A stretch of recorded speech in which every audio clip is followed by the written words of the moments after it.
In this video, I'm going to show you how to install VirtualBox on your Windows computer step by step in a way that's super easy to understand even if you are completely new to this. So first, let's quickly understand what VirtualBox actually is. VirtualBox is a free software that lets you run another operating system inside your current one. So for example, let's say I'm using a Windows 11. You can install something like Ubuntu or another version of Windows inside VirtualBox without affecting your main system. It's basically like having a computer inside your computer. This is really useful if you want to test things, learn Linux, run older software, or just experiment safely without messing up your main system. Now, let's get started with the installation.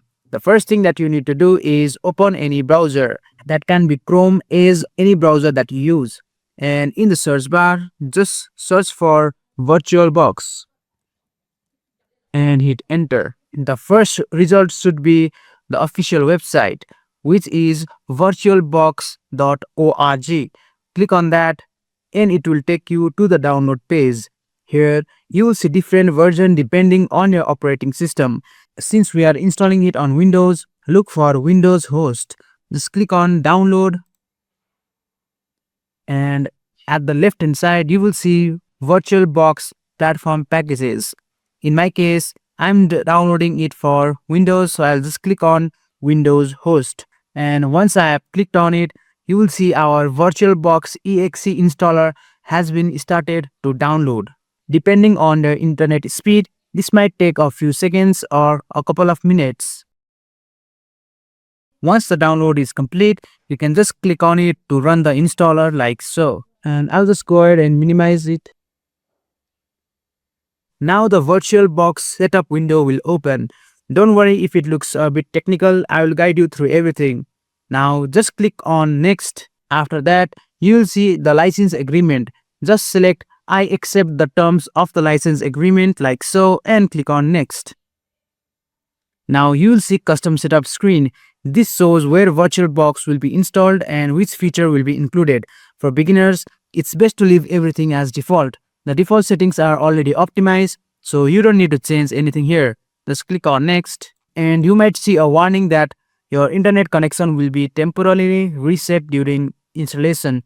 This is normal because VirtualBox installs inside network drivers. Just click on yes and click on yes. On the next screen, you will see options like creating a desktop shortcut, adding it to start menu, and it's a good idea to leave this checked so you can easily access VirtualBox later on and click on next. Now you will see the install button, just click on it and the installation process will begin like so. At this point, just wait for it to complete. It usually takes less than a minute, but it depends on your system. Once the installation is complete, you will see a message saying setup was successful. There will also be an option that says start Oracle VirtualBox. After installation, keep that checked and click on finish.